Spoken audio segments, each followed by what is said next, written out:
All right, Tyler Packanik here with Brandon Szink, talking some more infield. This week I asked Brandon to reach out to some Twitter followers to come up with some questions, and we felt like we've done a pretty good job of hitting a lot of topics so far.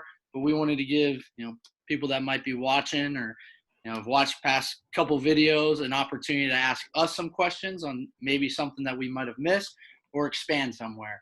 So that being said, I'll let Brandon ask the first question that came across on Twitter.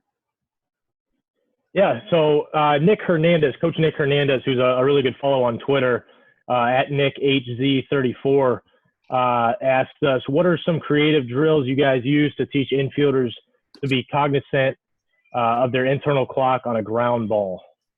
You want to start with that one? Yeah, sure. I think, you got to teach the footwork first from two-step to four-step so the players understand what it looks like, and then, talk to them and teach them, how to use it and when to use it, right? So, hey, the ball's hit right at you. Typically if it has a good pace, we're going to go four-step. If it's a ball that we have to range for, we're not going to have much time. It's probably going to be a catch and fire, or we got to do two-step. Typically when we have to go further away, you're not going to have that time to go into a four-step pattern. So I think, first teaching the footwork and then also letting them know and talking to them so they understand, hey, when we do have to range, we're going to have to get rid of the ball, right? So they start to build that just through, some dry work.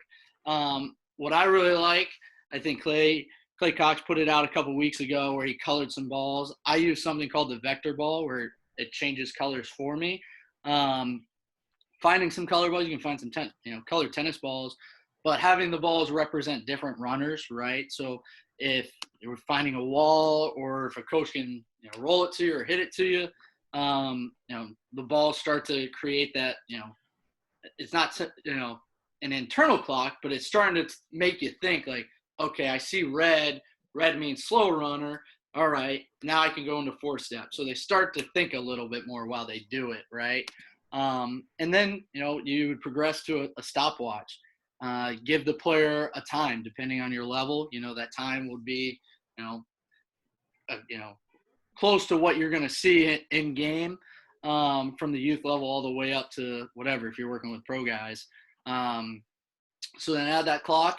And then for the most realistic, get your, if you have a team or you have a couple extra people, couple bodies around, have your players hit a ball off a tee and then run, right? And I think that's the best way to start to build that internal clock.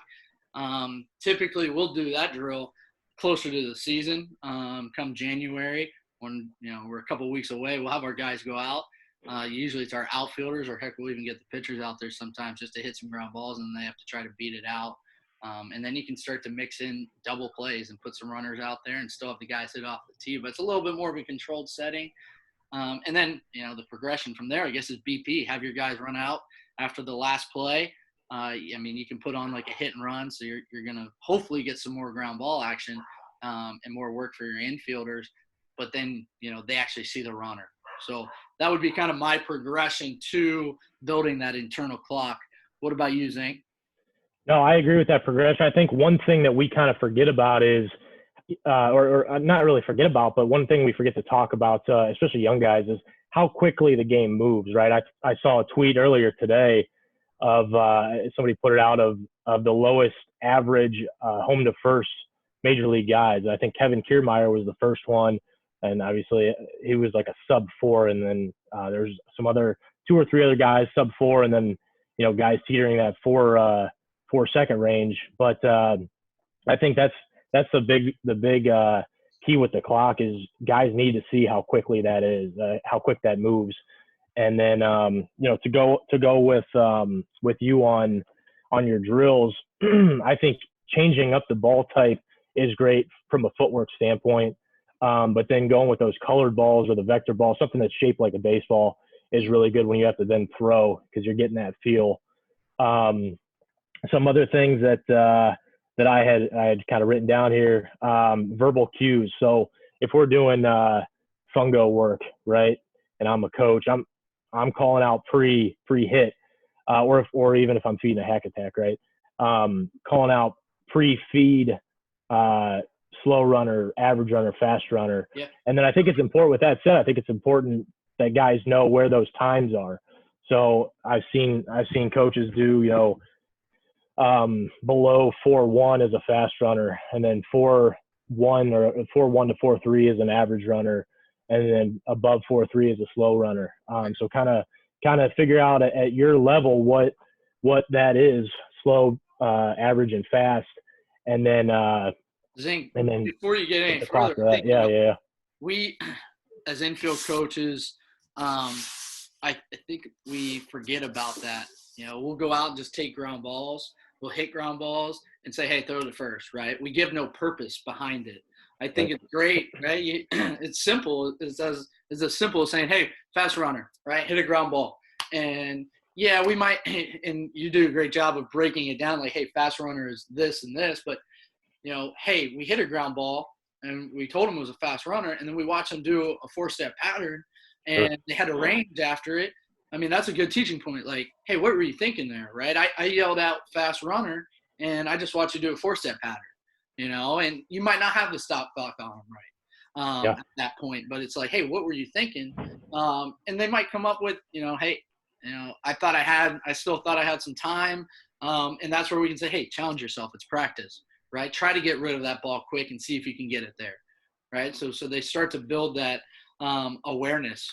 Wouldn't you agree? Yeah. And then building off of that, actually making guys kind of think for themselves. And then instead of giving them the cue pre-feed, you give it to them while you're hitting or just after you hit. So that way, they're having to react a little bit quicker. So it's almost the same as when you're in first inning and you know nothing about the guy up, right? And you see him hit and you glance up and you see guys booking it down the line. It's kind of that same idea.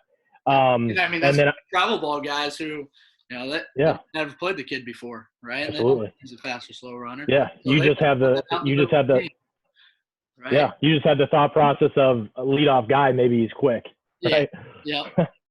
The other thing, the last thing I wrote down here, like you had mentioned, including runners in our practices or when we're hitting fungos or hack attacks, but having them start at different points. So having them start, behind you to give the infielder a little bit more time. Having them start right at the plate, and then having them start maybe like 10 feet or more down the line, so they're getting a little bit more of a jump and making the defenders work a little bit more. And on top of that, when we add runners, and you're mentioning at different points, I think it's important too to, if you have the numbers, to put those runners at different spots too, right? Like, don't just, hey, we're not just doing home to first, hey, we're putting runners on second base, and the ball's hit to the shortstop and we're making those runners go. Do I have the time on the play that I make maybe 2 steps to my left to still get that guy out at third, or do I have to go home, or do I have to go to first, right? You got to make sure those runners stay honest too. Yeah, that's true. We always got to get on the runners. But no, I think don't just you can put it however you want, but I think mixing those runners up and putting them in different positions will help.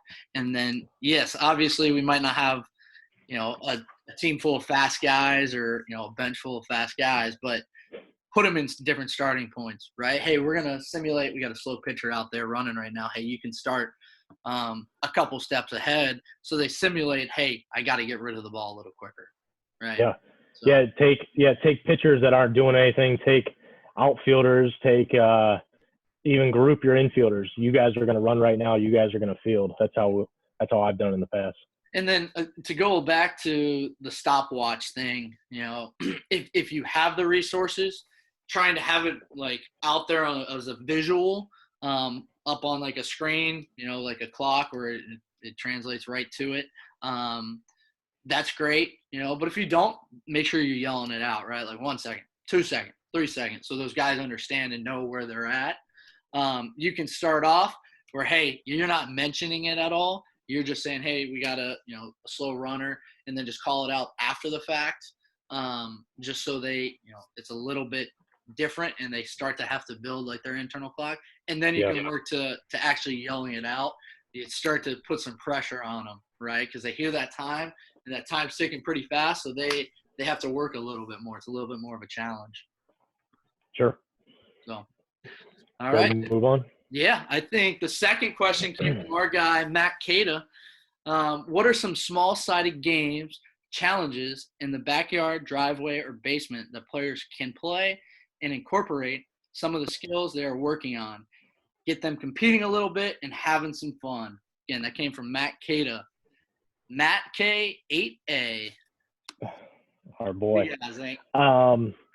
Yeah. So when Kata posted this, I just tried to think back to drills that I did as a kid, and I always had neighbors and my brother and people that we would go out in the yard or in the street and play games with. So the pickle was one, and we would do it a couple of different ways. We would do it with two bases. We would even add in a third base or a fourth base and play teams sometimes. So you're not just every man for himself. If you got the out, then your team switched up, and whoever was out, your team had to come in and be the throwers.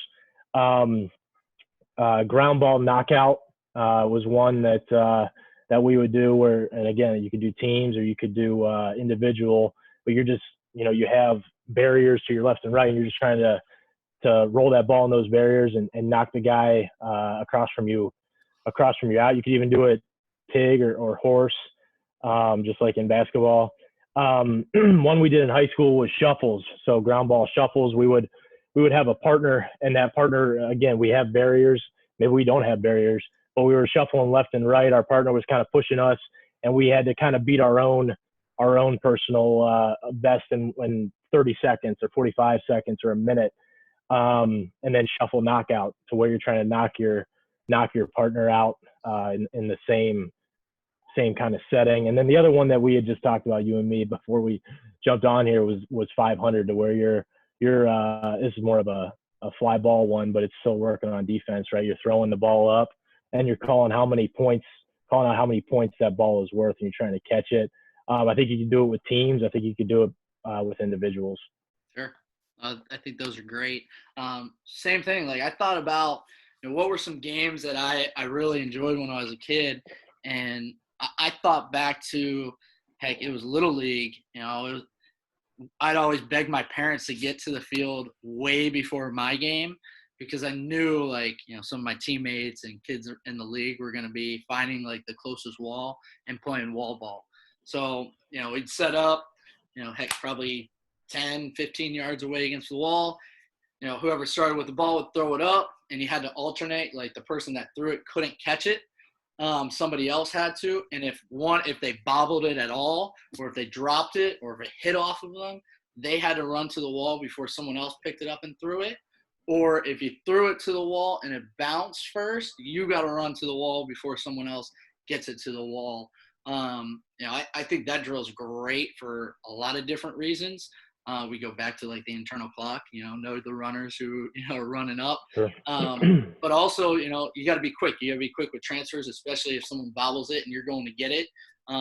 Heck, I remember, I thought it was probably the first time I learned to throw with different arm slots. Like, I would have to go after a ball and I was trying to get rid of it. Yeah. And I probably learned how to throw on the run to the left and on the run to the right better, through that drill than just a typical throwing program. But that was the first drill I really thought of when I saw this question. The next one was baseball ping pong.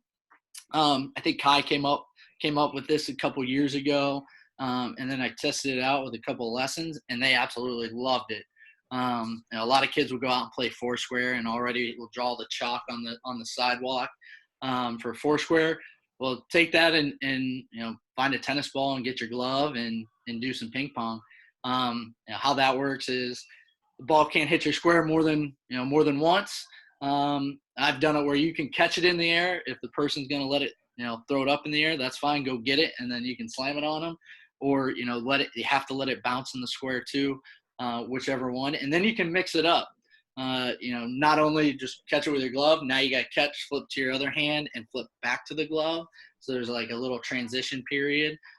just kind of whatever you want to work on. And then the flip side of that, flips, right? Instead of just drawing it down, like drawing squares, have the kids play flips and don't let the ball touch the ground. And you could do it where it's teams, and your team's all going against each other, if you have the personnel, or it's individual, right? And you're trying to be the guy that, doesn't, who lasts the longest. You can switch that up as well, where, hey, we're just doing glove flips, or we're just doing bare hand flips, or we're doing a transition where it's going from glove to hand to glove. Kate will remember that when we were working for the Indians, and I know he was a big one on that. But I think it's a great one, especially for younger kids who don't have that hand-eye coordination yet, to be able to do it, and you can do that right in in your living room. Another one that I like to do, and I'll do it even with older guys, is juggling. You'd be surprised. There's a lot of older guys that don't even know how to juggle.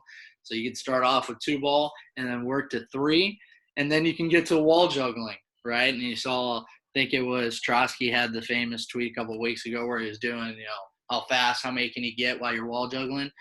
I'll do it underhand. You can do it overhand. You could do it while you're shuffling if you have a long enough wall. If you have a partner, you can do it that way too, right? Where you're shuffling with your partner, or you're staying stationary and you're trying to challenge it. Pitchers, I think, call it 2-ball, and they'll go out in the bullpens and do it. But hey, go home and play some 2-ball. That's another good one. And then the last one that I even thought about was like goalie drill. And you can even do this. Parents might hate me for it, but you can do it in your living room. And Kate is big with the socks, but hey, man, it works. Bunch the socks up, set 2 barriers, and just hit some socks, or if you have the space outside, tennis balls. I've done it where if I have 2 kids in a lesson and I want to get some competition going, hey, here's a stack of 10 tennis balls. You get to try to hit them past your partner here. If you get a goal, you get a point. If he saves it, he stops it, and then he'll get a chance. I think it's a great way to get guys competing. And they get into it and they're trying to get it past their partner. And it just helps with kids' reaction time. Heck, that's one of the best drills to probably teach kids how to dive and get up and be ready in an athletic position, getting up right from their dive. But those were the ones that first came to mind when I saw this question. What about you? Just 2 things I wanted to mention while you were talking. I thought about it after I talked. With your wall ball, when I was growing up, we had like a rebounder. I think I think I think you can get them at like Dick's or wherever. But if you don't have a wall, like my parents didn't love me throwing the ball at the wall, so we would like take out the rebounder, and if you threw it on different levels of the rebounder, different heights, it would bounce differently. Sure. And then playing on different surfaces, so grass versus a flat ground to get the ball bouncing a little bit differently, and then different types of balls. Yeah. So, and then one other thing I did want to mention was back at Bose, Jimmy Onati, which was one of our coaches, he would always challenge us to make games in our practices, or make challenges in our practices. So we try to get creative with all sorts of different things. I don't have any specifics off the top of my head, but I remember that's one thing he said. He said, if you want to be a successful coach, whenever you have a practice, try and end a drill or end a practice with some sort of short-sighted or small little game for guys to compete. And it just teaches those guys like we see so many young guys now, they don't know necessarily how to compete. So kind of introducing that concept. But you want to move on to the next one? Yeah, go for it. All right. So you started talking about goalie drill, and it kind of leads us into our next question here. Jeff Cogville had reached out to us and asked if we could talk about more first and third base play and have a little bit more of a conversation on that. He was looking for first and third base information in regards to drills and glove work, and how can players, this is one of his questions, how can players become more linear, and we took that as moving horizontally left and right in the corners. I'll let you start. Unless you want me to start, I've got some videos here that we can go with. I'll kind of recap last Go week ahead. for those that might not have been, or checked out our talk last week about corner infield play. And we talked a lot about the different types of hops that third baseman and first baseman are going to see compared to middle infielders. Middle infielders, we're going to see, that little bit truer backspin, ball stays low type of ground balls, where the corner guys are going to see a little bit topspin and higher bounces. So, we talked about when you're hitting fungos or maybe even doing glove work, making those hops, bounce a little higher, right? I think that's a big one. Even when you're doing your glove work drills, whether you're on the knee or, you're up and isolating the hands, work those topspin. I know it's really hard. Typically a lot of the glove work we'll do is underhand, but occasionally mix in the overhand hop, right? I know it's a little tougher, but that's the true spin that they're going to see at those positions. So we talked a lot about that. We talked about being in different positions, from being back versus being up, and taking a lot of ground balls at all of those different places. But typically, the middle guys, you're going to be playing back most of the time, right? You're going to be in your normal position. Where third base, that's not going to necessarily be the case. And then first base, same thing, right? You're going to be holding on a lot of runners, and you're going to have to work a lot closer to that lip and getting comfortable with that. So, moving them around during your fungo work, I think that's a great thing to start off with, just so guys get comfortable with the whole field. And then also hitting, I think you had a graphic last week of the average exit velocity. Here, I'll bring it up because I tweaked it a little bit. I'll bring it up. I have it right now. So you mentioned, even though the corner guys weren't seeing a higher exit velocity, but the reaction time, just because they're a little closer, is going to be a little bit faster. Right? They're going to have to be a little bit faster. So can you see that, Tyler? Yep, I can see it. Awesome.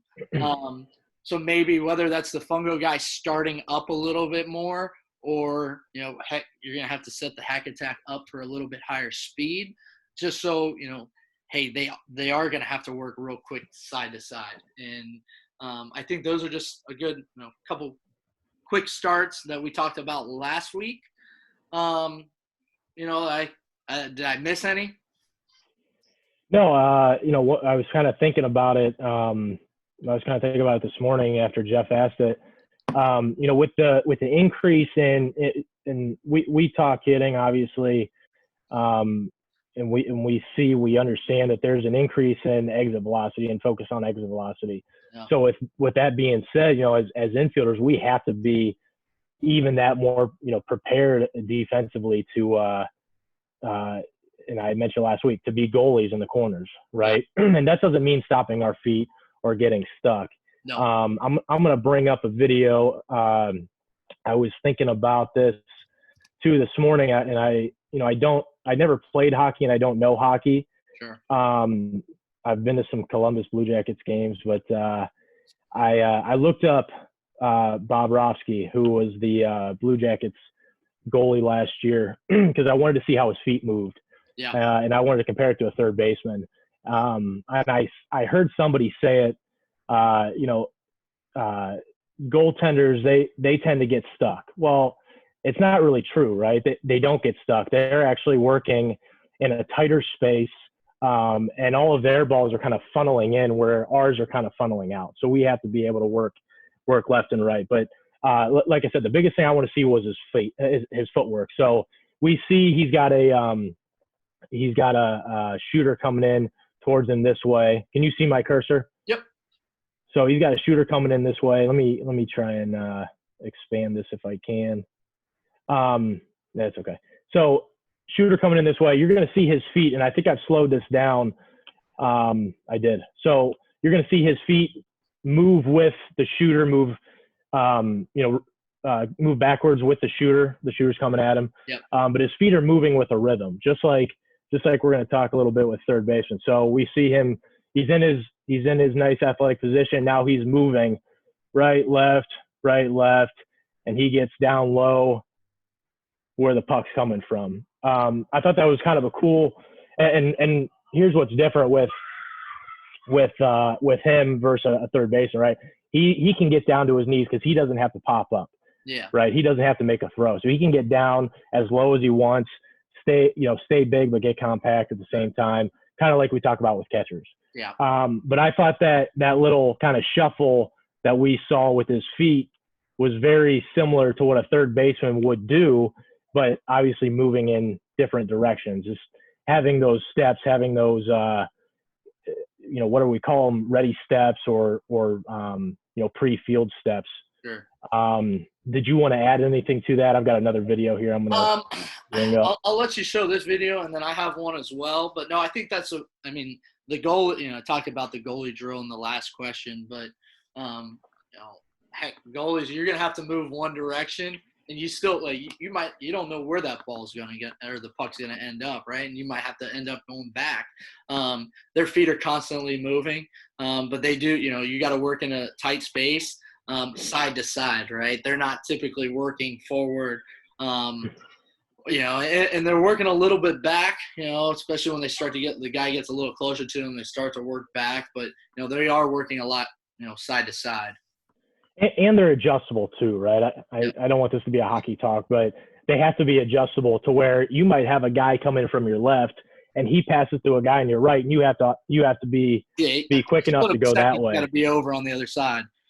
Right. And it kind of reminded me of, and I don't have that video up, this is a different video, but of a video I saw of Chris Bryant adjusting where he took a step in, realized that he wasn't going to get the hop that he wanted, so he had to readjust his body to go backwards. Yep. So getting guys, and I think it's a feel thing. I think we mentioned it last week. We have to understand and feel that we have to read the first hop or the ball right off the bat, and if we have to be able to adjust. If we misread it, we don't want to just get stuck. We have to be able to then work depth. So I'm going to bring up, and I hope I hit this on the right one. So what we're going to see here, actually, let me back up because I wanted to hit on one more drill right before we talk about this. Yeah. A drill I thought about after our talk last week, getting guys starting on their knees. And not working balls in front of them, but working balls left and right to where they have to get on their bellies, and then they have to pop up onto their feet. So kind of progressing. That's a good one. Like you're taking the feet out of it, but you still have to react to the side. And typically a lot of the plays that the third baseman especially you're going to have to make. You're going to end up on your belly for two steps, what would be probably a step or two to your left or right, but you have to get on your belly because of the pace of the ball and, the reaction time that you have to have, right? So I think that's a good one, and that's a good one for coaches. You can set up the hack attack and set up a cone like this as your starting point, and you can move the hack attack left and right, or if you're good with the fungo, set that up or even roll it. But take the feet out of it, but still be able to work and get low. And get on your belly. I think that's a good one. Yeah, you can even work balls in front too. You're low enough to where you're, anything that hops is really going to probably be in front of your face if you're low enough. Yeah. So just varying those locations. So anyway, I think I hit on the glove work and or the pick series, but mentioning instead of just flipping underhand and getting that top spin and throwing over top to create that hop. I think another good drill that I'll have young guys do is, and even older ones, it's not bad, where they have to flip the glove over, right? You tell them, hey, high hop's coming. You still have to start with your glove on the ground because we are working down to up, but, you're going to get a hop where you're going to have to flip the glove over, and you're going to have to get your fingers to the sky. Third baseman probably see that ball more than any other infielder. I would assume. I don't know the numbers on it, but that would be my guess because of the hops. So being able to do that action from going from glove on the ground to up in your glove work, I think that's a drill that you should probably do with your third baseman more often, than maybe any other position. Yeah. So jumping into this video, so we actually are going to see here that these guys start on the grass. And I know some third basemen, some corner guys, they want to start, or coaches, they want to start their corner guys closer if they're doing a fungo from home plate, just to get guys' reaction times up. And then what we're going to talk about here is our rhythm with our feet. So not getting stuck necessarily, but but seeing that there still is rhythm with our feet, even if the ball is coming straight at us.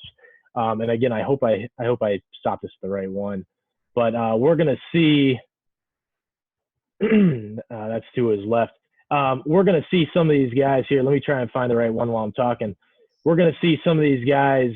They're going to have what, some call pushing the button or putting weight on a certain foot to get ourselves moving a little bit. And I know Turner does it on one of these here. I want to try and get to the right one. It might be this one.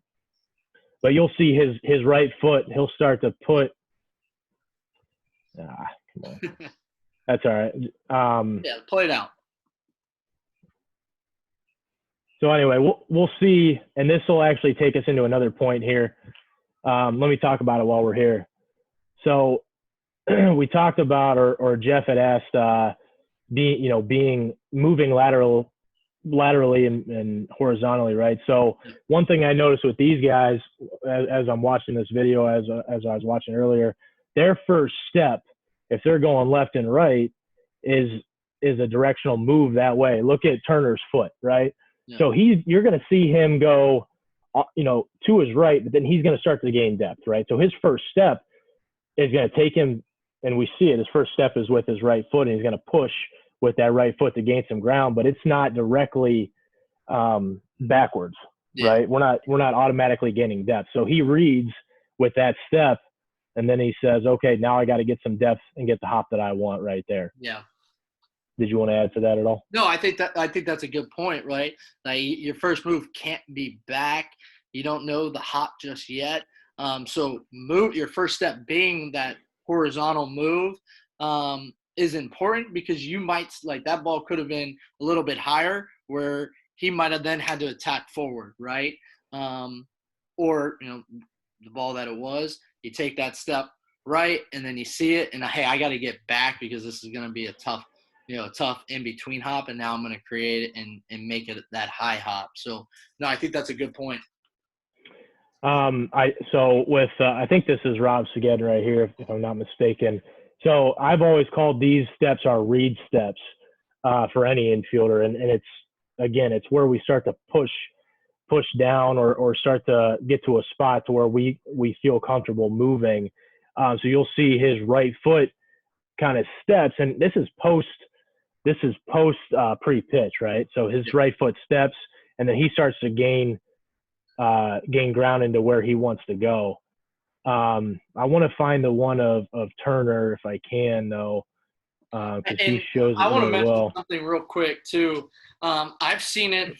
I've seen it at all levels, from college to even youth. And it might be a problem that we have when you might not have like all the resources, and you put all your infielders at shortstop, and you teach them how to work around the ball. Third base, you don't have that time. And typically at first base, you don't have that time to work around it like you can in the middle positions. So keeping that chest in front of the ball is a huge thing at third base. That when I start working with a guy at third base, usually that's the first thing I have to break, because kids have been taught to work around the ball. Third base, you don't have that time. Like, you have to stay in front of it, and we want you to stay in front of it. Even if you knock it down like a goalie, you still have all the time in the world, because you're so much closer now to first base than you were when you were at shortstop. And that's one of the first things I do have to break with guys, is they typically want to work around. They try to work on catching that ball perfectly off the left foot and read the hop by getting to the side of it. Third base, you don't have that time, especially when you're playing up on the lip. Right? You got to work your chest in front of the ball and be that so-called goalie. Yeah, and working on those ladder drills with corner guys, get them working lower, get them working down into their hips a little bit more. I was, again, something else I was thinking about after I talked last week. As middle infielders, we have to almost work in our feet, right? We have to work in our feet more than corner guys. Corner guys have to work in both their feet and their hips to make sure that they can get to their throwing position and stay below the ball. So when we do ladder drills or those those hurdle drills, moving left and right, getting guys staying lower and feeling their lower half a little bit more. Here's Guerrero. I think this is Guerrero. We see him. So he takes his pre-pitch, boom, boom, and then he takes a little bit of a step right there with his right foot into the ground to get him kind of, again, a pre-field step to get him, with rhythm, to get him moving if he has to move left and right, and then kind of reading the ball. And with the timing of that, how I've always taught guys is that first step is really going to be kind of on the first hop. We're pretty close to the first hop. Yeah. What do you think? No, I'd agree. We've hit a lot on third. I want to mention first a little bit. Sure. Last week we talked a lot about bag work, and I think that's kind of the natural thing when you're talking about first baseman, is you kind of resort to bag work because you're gonna hit all the ground balls as third, short, and second, and stick the first baseman over there to catch them all. Hey, first baseman got to field ground balls too, and a lot of time again they're going to be some of those high hops.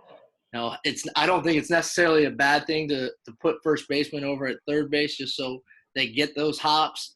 That's one thing I would do with first baseman, put them over at third base, and maybe we eliminate throws for a little bit, just so again they're getting that work in, or hey, you can keep them at first and just no throws, whatever. And then obviously hit the bag work hard. Do dry work. I don't think that's something that we necessarily do a lot with first baseman. Again, we just take them over there and say, hey, catch up, spend the time on that dry work.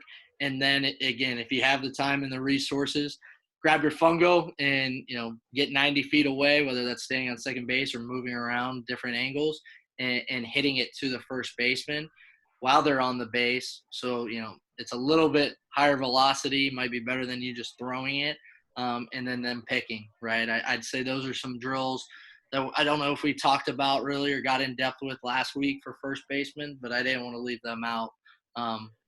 We talked about third base. Yeah, no, and I would add 2 transition drills to where it's as simple as getting guys understanding that they can spin, they can do different moves with their transition to get the ball going where they want it to. So a third baseman, for example, starts ball in glove. He's nice and low. He's working, he's got the glove to his left, and he's kind of getting his body wrapping around that glove, making that little spin, and then having to redirect his throw to first base. Same thing with first baseman, little plays, right? With that spin to second base, and then you can even go. We're talking about lateral. We're talking about left and right. So having guys working on the same line, I've done it to where they can't. They have to work kind of on the grass in the dirt line, right? To where their toes can't leave the grass line if they're moving. But same thing. We're hitting left and right. We're hitting to their left to where maybe they don't have to move a ton, or maybe they do, right? But they have to get to a spot to where they can then spin and throw and understand that move, or they have to go to their right and do a backhand. And then third baseman obviously would redirect the left foot, and first baseman will then, if they're righty, have to turn their entire body. If they're a lefty, it's probably going to be just a little flick over. Yeah. And while we were talking about this, just a simple drill. Again, I think you can do it for all ages, but to get back to like the main question of working horizontal, really the first drill I do with the corner guys is putting up two cones, probably I'd say maybe 5 yards apart, having them start in the middle, and they have to keep their glove on the ground like you talked about. Corner guys got to sink in their hips a little bit more. You got to shuffle from cone to cone, keeping the glove on the ground, right? I guess that would be the basic one. We probably did it wrong. We started with kind of more advanced drills and then worked all the way back to the basic one. But that's one I think that's really great, again, for all ages, just so they get comfortable working side to side and shuffling in a lower position, because it is so hard to do. It is tough to do, especially at our old age.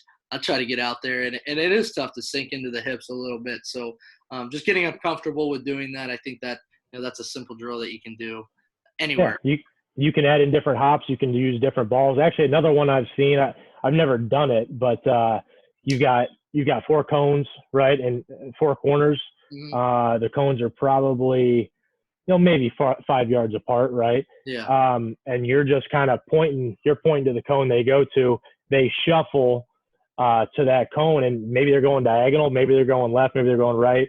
But then, after you point and they start to move that way, you're giving them a feed, whether it's a bounce or a ball on the ground or a hop of some kind, and they kind of have to read it then. Yeah.